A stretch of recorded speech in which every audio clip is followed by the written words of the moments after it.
សួស្តីបងប្អូនទាំងអស់គ្នាបាទថ្ងៃនេះខ្ញុំមកប្រាប់ពីរបៀប reset ម៉ាស៊ីនថ្មីអញ្ចឹងណាមិនថាបងប្អូនទាំងអស់គ្នាបានទិញម៉ាស៊ីនមួយហើយ transfer data ឬចង់ reset erase all content setting វាឲ្យអស់ដើម្បីអស់ឯកសារឬដើម្បីធ្វើវា renew ថ្មីមកវិញណាអញ្ចឹងបងប្អូនទាំងអស់គ្នាតែងតែធ្វើកន្លែងហ្នឹងបរាជ័យគាត់ទំព្រឹកបាញ់គាត់មកមួយដែរគាត់ reset ដល់កន្លែងមួយខ្ញុំប្រាប់គាត់គឺអត់បានធ្វើតាមវាទេអញ្ចឹងគាត់ restart ដល់ពេល restart វានឹងខូច OS យើងត្រូវចំណាយពេល download OS ថ្មីមកវិញទាំងអស់អញ្ចឹងណាអញ្ចឹងវាយូរពេលណាយើងចំណាយពេល download ថ្មី OS របស់វាដូចជា OS វា 15G ជាងយើងគ្រាន់ចំណាយ download មកព្រឹកឯងនៅវា update ផ្សេងៗទៀតវាយូរកាលអញ្ចឹងណាបងប្អូនទាំងអស់គ្នាធ្វើតាមខ្ញុំទៅគឺអត់ខុសទេដំបូងទាំងអស់គ្នាគ្រាន់ចូលចុចលើ setting មកហើយយកពាក្យ general ដល់ពាក្យ general ហ្នឹងទាំងអស់គ្នាអូសមកក្រោមបន្តិចមកមានពាក្យថា transfer or reset អ្នកទាំងអស់គ្នាគ្រាន់ចុចកន្លែងហ្នឹងមកហើយមានពាក្យថា erase all content setting ណាអ្នកគ្នាអត់ចុចមកហើយវាយ password computer យើងមកហ្នឹងហើយអ្នកអស់គ្នាវាយ password ដល់កន្លែងនេះ continue មកហើយយើងយកពាក្យថា erase all content setting មកចឹងដល់កន្លែងនេះអ្នកទាំងអស់គ្នាចាំបន្តិចចាំមើលទៅដល់កន្លែងនេះខ្ញុំប្រាប់អ្នកទាំងអស់គ្នាណាកន្លែងនេះគឺសំខាន់មកអស់អញ្ចឹងពីច្រើនខ្ញុំជួបបងគាត់ reset អាហ្នឹងគាត់ថាគ្រាន់តែ reset ទៅមិនបានត្រូវខូច OS កន្លែងហ្នឹងអញ្ចឹងណាអញ្ចឹងគាត់អត់ដឹងពីកន្លែងហ្នឹងអញ្ចឹងចាំមើលខ្ញុំប្រាប់កន្លែងហ្នឹងណាចឹងកុំឲ្យយើងយូរការទៅចំណាយពេល download OS ថ្មីឬអីហើយ internet slow អីផ្សេងៗយើងចំណាយពេលយូរបាច់នេះទេធ្វើតាមខ្ញុំទៅគ្រាន់តែ reset ហើយវានឹងត្រឡប់មកវិញទៅដើមហើយអញ្ចឹងវានឹងមានចូលមក setting អញ្ចឹងណាអូខេអញ្ចឹងចាំបន្តិចមកកន្លែងហ្នឹង renew បន្តិចអូខេអញ្ចឹងវា restart សិនណាពេលដែលវា back up មកវិញអ្នកទាំងអស់គ្នាចាំមើលកន្លែងមួយវាដាក់ពាក្យថា activate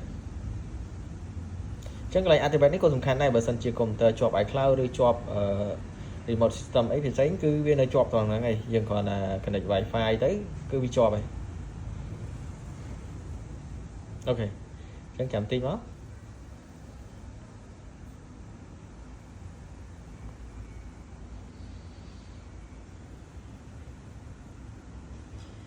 អញ្ចឹងយើងធ្វើវីដេអូនេះកុំឲ្យបងទាំងអស់គ្នា reset ខុសទៀតគាត់ reset ខុសគឺខាត់ពេលគាត់ទេគាត់ទៅចំណាយពេល download OS ថ្មីឬត្រូវឲ្យជាងគាត់ reset តាមកុំព្យូទ័រឲ្យលឿនអញ្ចឹងណាឬត្រូវការ download ដល់ internet ផ្សេងៗយូរវាចំណាយពេលយូរខាត់ពេលអ្នកទាំងអស់គ្នាអញ្ចឹងអ្នកទាំងអស់គ្នាគាត់ធ្វើតាមខ្ញុំមកដឹងថាអូខេហើយសម្រាប់ការ reset នេះគឺចាប់ពី OS 12ឡើងហើយប្រភេទម៉ាស៊ីនដែលត្រូវ reset បានគឺចាប់ពីឆ្នាំ2018 19ឡើងហើយ OS 12ឡើង13អញ្ចឹងទៅគឺអាច reset បានហើយអញ្ចឹងនេះម្ដងឡើយនេះអញ្ចឹងអ្នកទាំងអស់គ្នាគាត់តែច្រឡំថាឃើញពាក្យ restart គាត់ក៏ចុច restart វិញគឺកន្លែងហ្នឹងតែចុច restart គឺមកវិញគឺខូច OS ហើយណាគឺ AR ឬ OS ហើយវាត្រូវការ download OS ថ្មីហើយអញ្ចឹងម្ដងកន្លែងហ្នឹងអ្នកទាំងអស់គ្នាត្រូវរកកន្លែងចាប់ Wi-Fi អញ្ចឹងកន្លែងចាប់ Wi-Fi នៅខាងលើនេះឃើញទេកន្លែងហ្នឹងចាប់មក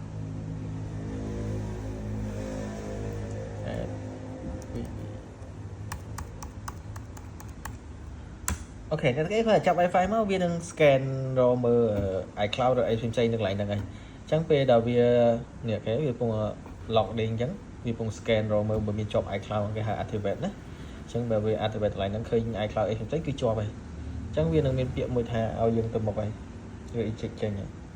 ពេលកន្លែងនេះតែបញ្ជាក់អ្នកនរគ្នាកុំព្យូទ័រខ្លះប្រភេទ Mac ខ្លះគាត់អត់មានកន្លែងឃើញ Wi-Fi ទៅនេះទេកន្លែងហ្នឹងគឺអត់ Wi-Fi តែម្ដងអញ្ចឹងអ្នកទាំងអស់គ្នាកន្លែងហ្នឹងបើសិនជាអត់មានឃើញសញ្ញា Wi-Fi ទេអាចយកមកខាងខ្ញុំបានខ្ញុំជួយឆែកមើលឲ្យ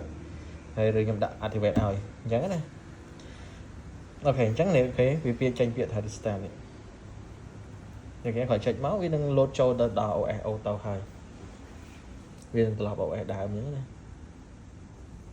ហើយបញ្ជាក់កន្លែងសញ្ញា Wi-Fi កន្លែងនេះមិញណាកុំព្យូទ័រខ្លះខ្ញុំធ្លាប់ជួបគឺអត់មាន Wi-Fi ទេកន្លែងហ្នឹងអត់ឃើញសញ្ញា Wi-Fi ទាំងអស់អញ្ចឹងយើងត្រូវការយក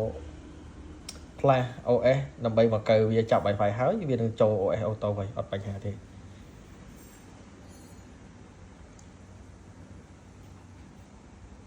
អូខេឃើញទេវានឹងត្រឡប់មក OS ដើមហើយអញ្ចឹងវីដេអូហ្នឹងមានតែប៉ុណ្្នឹងទេ